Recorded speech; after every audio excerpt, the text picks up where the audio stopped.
Welcome to this episode of the Antichrist series. We're considering what Gabriel, who is Dode, Gabriel means God's most courageous and competent man, revealed through Daniel in 555 BCE, about 600 years before he would fulfill the very promises that he was discussing. And as we continue, we hear our king say, therefore, know, yada.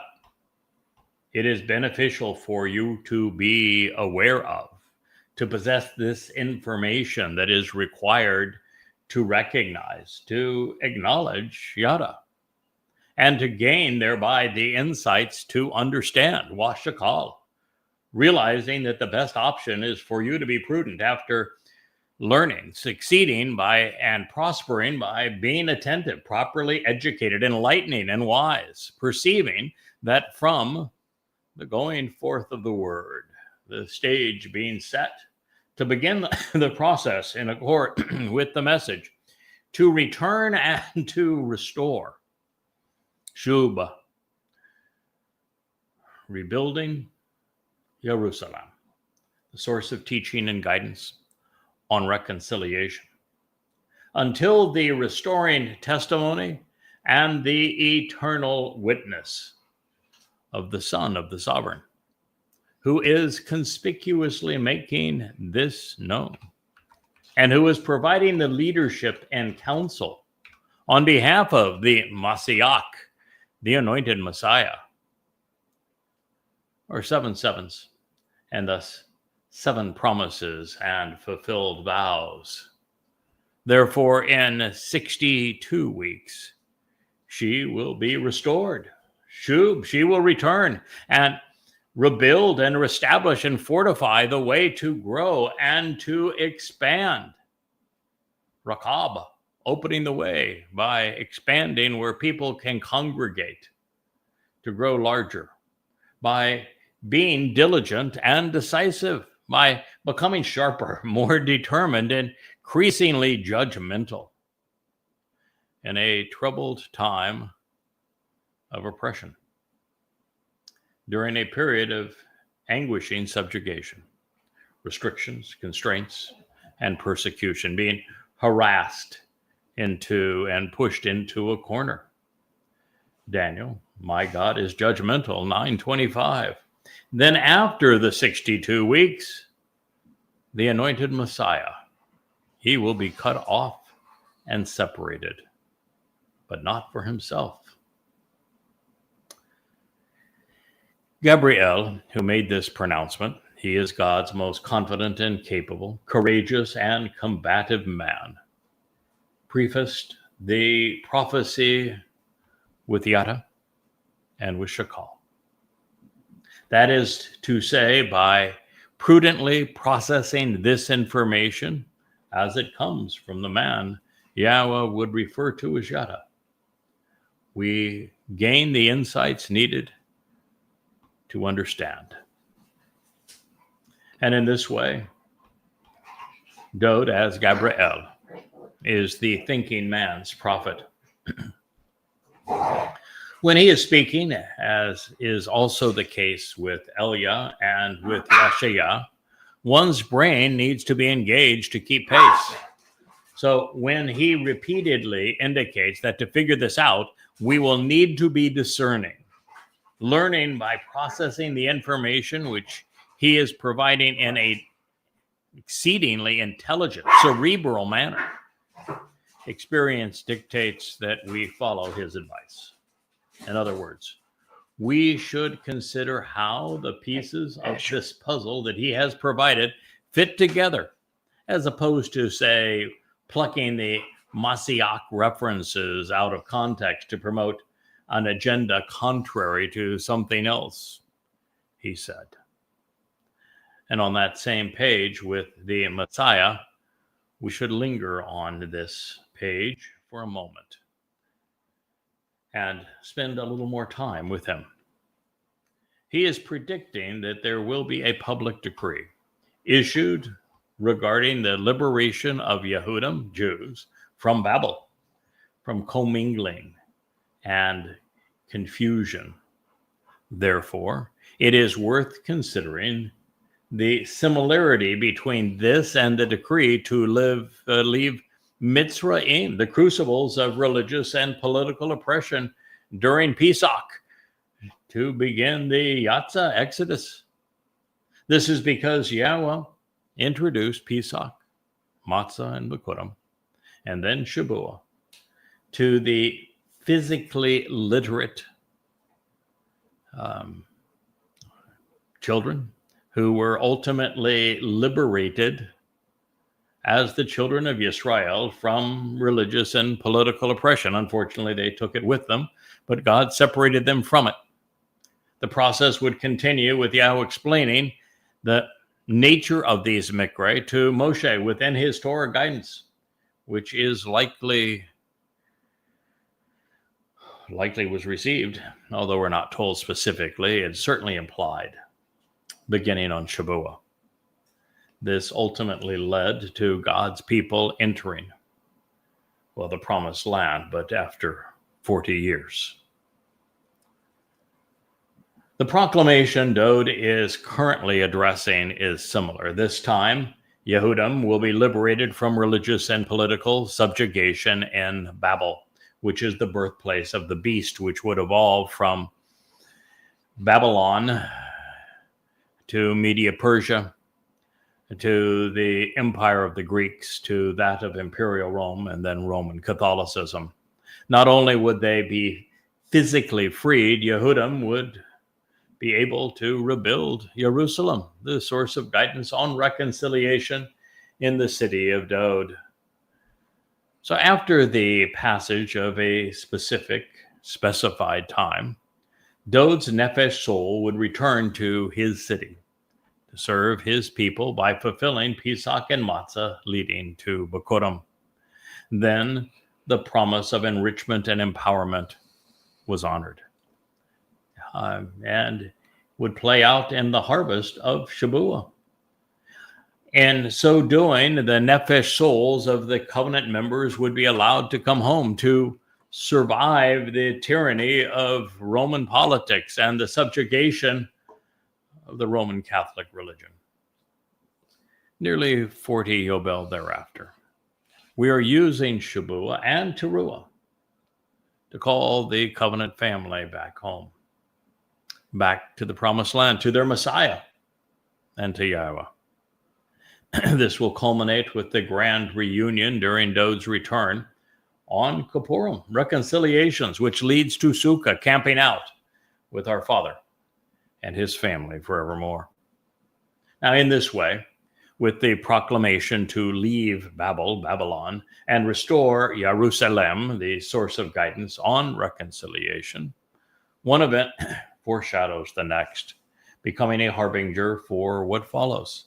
Each step liberates us from religious influence and political control so that we can come home and live as part of God's family.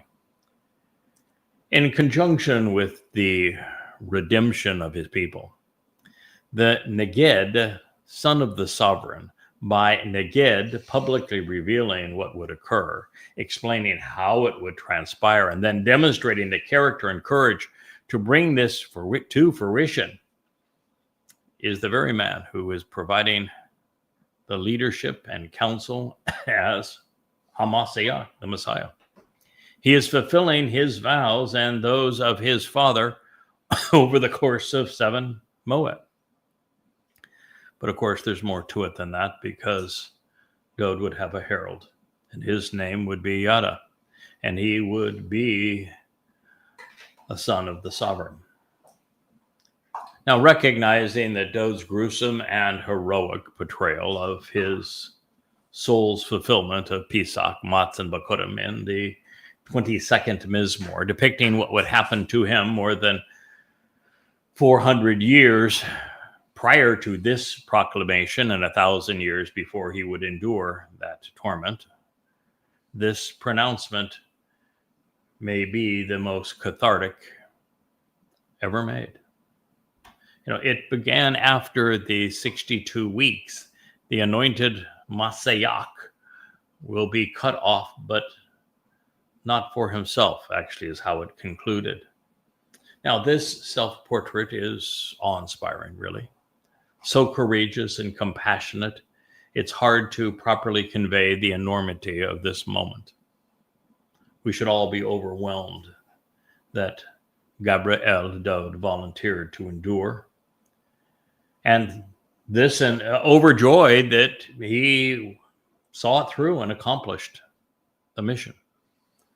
And I'm also horrified by what the religious have done to cheat him and us of the magnitude of this gift.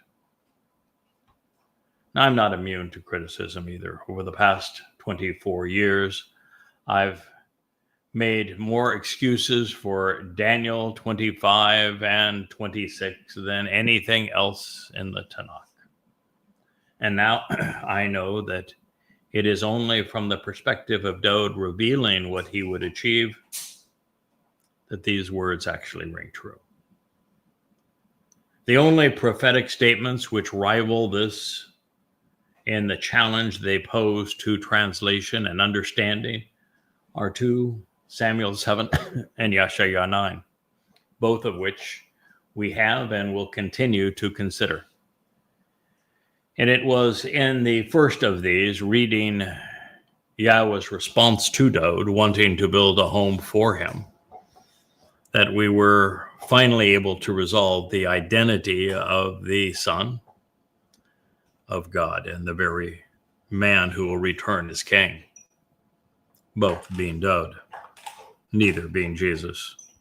After all, that was required for it to be consistent with the whole of God's story and for us to understand this entire episode, this narrative on the covenant.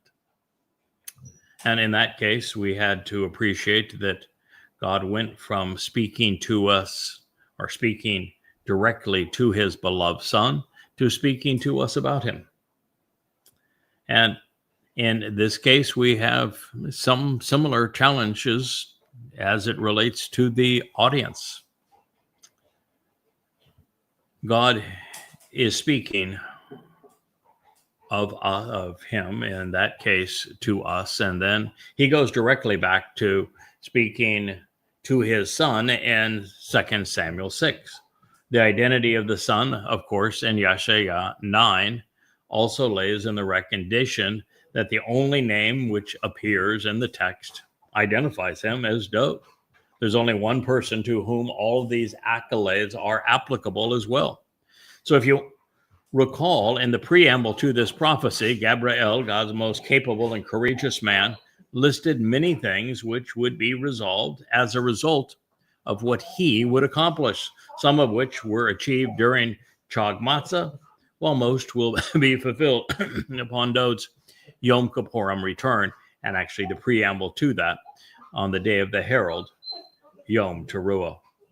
They are listed together because they will be accomplished on behalf of the same Messiah. And speaking of HaMashiach, if not Dowd, how would a new one have been anointed such that we could learn of him? Dowd had clearly stated that this would bring an end to prophecy. That's quite an oops, isn't it? If you're going to pretend this applies to anyone else, there can be absolutely no indication from God that that is the case, because all references to his Son, who is also the Messiah, are directed at Dowd, David, and no one else. And with this bringing it into prophecy, there can be no other Messiah. There would be no one for Yahweh to work with or speak through after the last of the prophets, Zechariah, Yoel, then Malachi, 2,500 years ago. Now, since we know the timing of the decree to rebuild Jerusalem, and we have done the math, we know that the Messiah's arrival was to coincide with the fulfillment of Chag Matzah in the Yobel year of 4000 33 CE, in absolute harmony with the Torah's instructions. Since Hamashiach's body was karat, cut down and died on Passover, and then was karat, separated on unyeasted bread, a Shabbat, with the firstborn released and returned to his father on the invitation of firstborn children. The individual fulfilling the Torah's promise could not have been the founder of a Torah-adverse religion, could he? That would have been absurd. The notion is preposterous. Yahweh knew that something special was going to occur in his city. Dowd was fully aware of this long before this time, 450 years in advance of it. He had already released and shared prophecies regarding how he was going to fulfill this. And so he knew that the guidance regarding reconciliation in 7 plus 62 weeks of years from the pronouncement to return was being laid out here through him as a prophet, and that it pertained to him because he was going to endure it. We have been given a starting point, one we will track down in a moment, pertaining to the announcement to return and restore Jerusalem by the man who built Jerusalem into the city of Dowd 3,000 years ago. He was the most prolific source of restoring testimony found within Yahweh's eternal witness. Moreover, Dowd is the most conspicuous of Yahweh's leaders and the most profuse of counselors. He was also the preeminent Mashiach, having been anointed 3 times on Yahweh's instructions. Once again, the timing, if we are to read it as such, is predicated on Shabuam, Shiba'ah, 7 promises and contractual vows fulfilled in harmony with Shabuah over 7 periods of 7 weeks. While Dowd will soon return to fulfill Kippurim and then serve as the king of Sukkah, the Son of God embodies Bikurim. He is the Bakor, the firstborn son of God, by God's own acknowledgement. And he is the product of Shabuah, which occurs 7 weeks later. He is Yahweh's Bakor, as I have said, his firstborn son, and the foremost beneficiary of Shabuah, of 7 sevens. Yahweh has overtly empowered and enriched, enlightened, and enabled Dowd, which is why even his seat of honor will be as brilliant as the sun in God's presence. Now, once home, the result would have nothing to do with buildings or plazas or broad avenues, defensive walls or moats, as other translators will claim. When we turn to the verbal root of the words Dowd selected, we discover that what was going to be Shub, restored, and Bana, established, was Rakob, the way to grow and expand by Charutz, being diligent and decisive. What is being foretold is the fulfillment of the first 3 Mikre in year 4000 because they provide the benefits of the covenant relationship, the means to grow and to be empowered and enriched for those who are diligent, decisive regarding the terms of acceptance. Now, we also learn that this will occur ba chok ha'etz, in a troubling time of oppression, an anguishing period of subjugation, of restrictions and constraints. Dowd is speaking of Yehudim being persecuted and harassed by the imperial Romans who would crucify him, then being pushed into a corner and confined by her church throughout Europe. Well, I'm anxious to reprise the math and verify the result rather than interrupt the conclusion of this prophecy. Let's table the arithmetic, which you're going to find inspiring, until we have listened to all Dowd has to share. After all, Dowd knew what was going to happen to himself and to his people, and he warned us about it, and yet, nevertheless, Yehudim stood by and allowed it it to occur. It says, then the people, the nation, and the army, the individuals and the institutions of the supreme leader who is making these conspicuous prophetic declarations. The Neged, the absolute ruler, conspicuously allowing, publishing, and confessing his message in your face, who is to come, will attempt to corrupt, ravage, and destroy the city and the set apart, as well as the sanctuary, those who are separated unto God.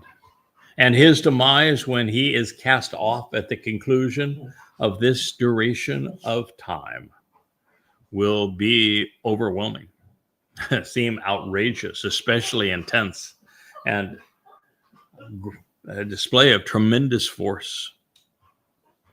So that up to the very last moment in the end, there will be war. And it will be decreed and quickly decided upon and pronounced, which will be devastating and desolating, appalling and horrifying. So there is a period that Gabriel is explaining that he will be cut off in the fulfillment of Chag Matzah, his soul being dispatched to Sheol, carrying our guilt so that we can be perfected, unleavened of the yeast of religious and political corruption. And then a 7-year period will commence where horrible things will happen. And during that, at the end of it in particular, it will be particularly horrendous. But during that entire 7-year period, this time of Israel's troubles, there will be war. It will be devastating and desolating, appalling and horrifying. We are 7 months away from the beginning of that time. A challenge to correctly rendering Dode's intent in this statement is the realization he previously used Neged to speak either of himself as the son of the sovereign or of his herald being someone who would manifest his authority. Often rendered, I should say, leader, officer, or official, especially as a prince who is the son of a sovereign, the title can be good or bad depending upon the individual and circumstance. Also, since it is derived from Nagad, which speaks of making an announcement such that something becomes conspicuously known, to make a confession by proclaiming a message, a Nagad is positive or negative based solely upon who is saying what to whom. And in the initial reference, the message was overwhelmingly positive and the individual exceedingly altruistic. But now the opposite is true. Therefore, the Messiah is revealing that he has an evil counterpart, an anti-Messiah, an antichrist. And that horrible individual that's going to be so destructive to Israel and to the world, the very embodiment of Satan, is Donald J. Trump. He is devoted to negating life on this planet. Now, should you venture into the recently completed review that I have provided of Ezekiel in volumes 2 and 3 of the Babel series, you will come to realize that Dode's adversary is Hasatan. And we are expecting to see the devil incarnate, Donald Trump, in Jerusalem. We know even the day that he is going to arrive. It's the 29th of January in 2030, and the day that he is going to declare that he is a god, bringing to fruition everything that the MAGAs have rallied around. And that is on the Ides of March, the 15th of March in that same year, 2030. The two witnesses arrive on Passover, the 18th of April of that same year.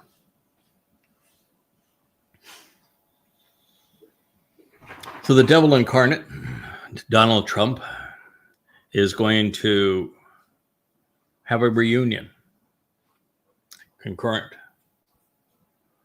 with bringing all of this hell upon God's people.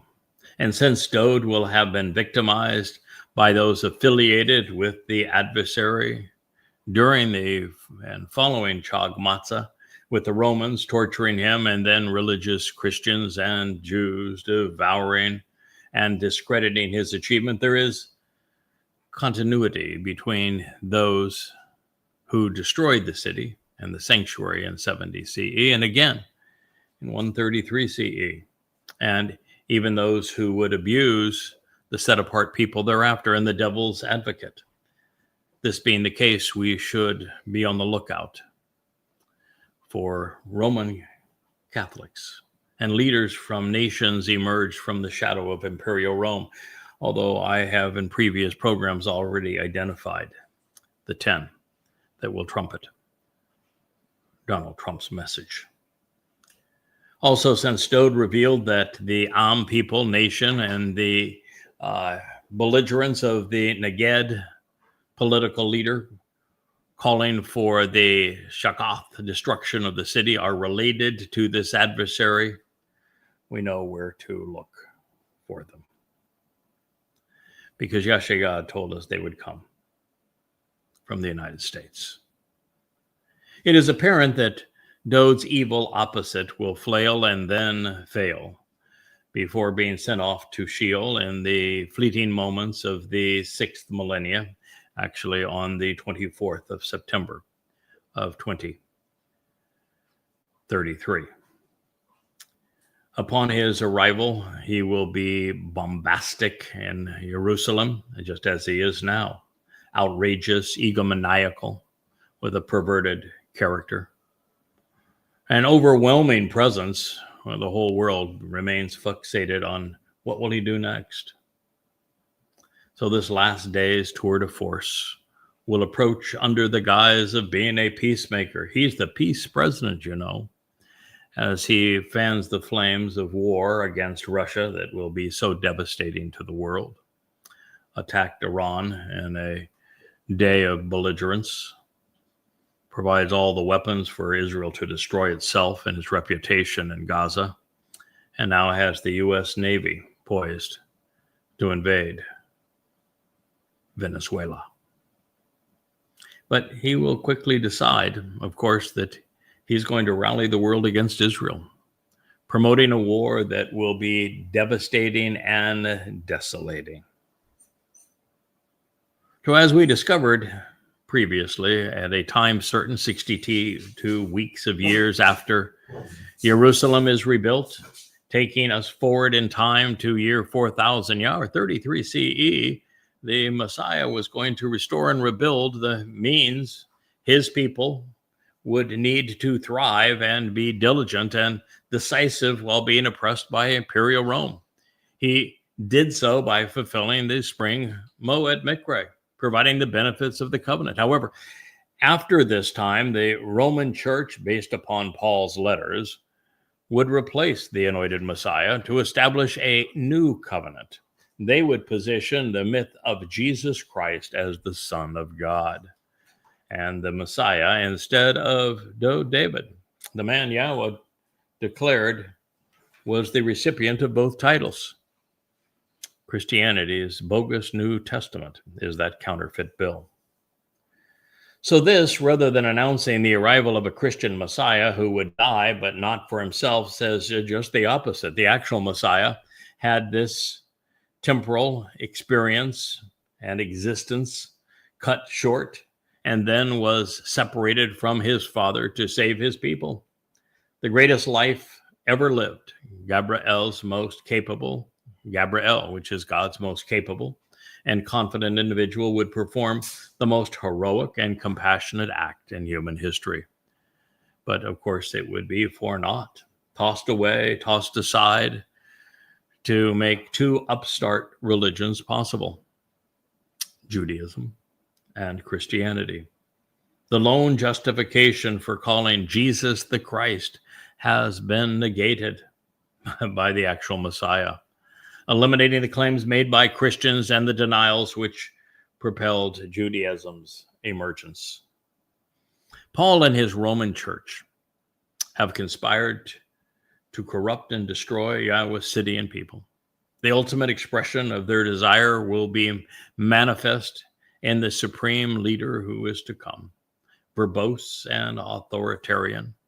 His pronouncements and Jerusalem fate, along with that of Yehudim, will have such a tremendous and devastating impact that the final remnant of Yahweh's chosen will be reduced to very few souls in the end. But since everything we have considered is true, we can see the Torahless one as outrageous, an egomaniacal and overpowering individual that garners the world's attention. We can view Dowd overwhelming him in the end, but until that time, the world will be engulfed in war, devastating, desolating conflict. It will be so destructive and ruinous, indeed astonishing, appalling, and horrifying, that the prophet is predicting, I think, nuclear conflagration. Now, in this way, the Messiah is using the past to prepare his people for the future.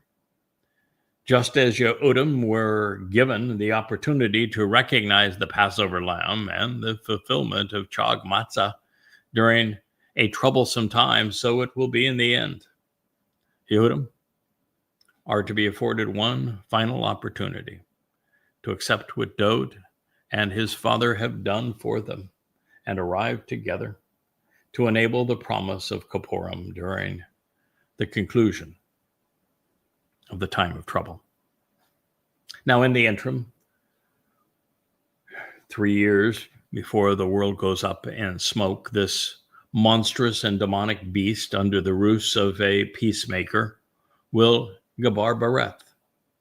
He's going to confirm and strengthen a prevailing agreement, affirming his covenant, Ha-Rubim, with a great many, including those who refer to themselves as rabbis, the preponderance of the populace, and numerous among the elite. This is an ode, of course, to the two-state solution, or as I refer to it as the final dissolution. He will impose the conditions of UN Resolution 242, thereby certifying Israel's destruction. And because the timing of this is tied directly to the fulfillment of Shavuot by the prophet Yeshaya Isaiah, and that the fulfillment of Shavuot for this purpose, as it pertains to the beginning of the 7-year time of Israel's troubles, begins on the 22nd of May, 2026.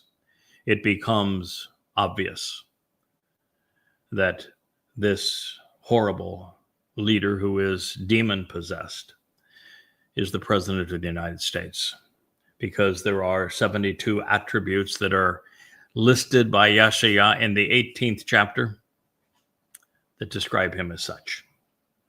And therefore, it is Donald J. Trump.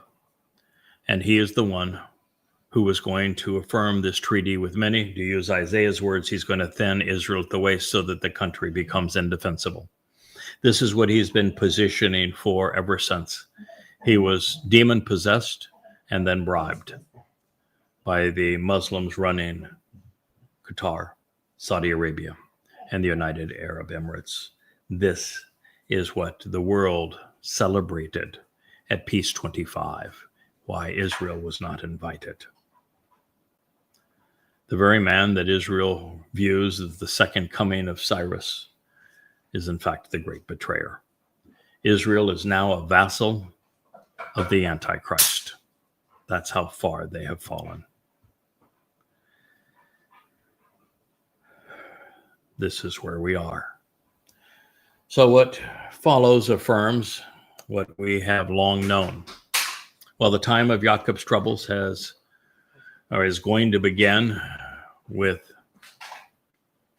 the devastation of the time of Israel's troubles. And the birth pangs actually began on October 7th, 2023, and will conclude a decade thereafter. Things are going to get much worse by Teruah by Shabuah in 2026.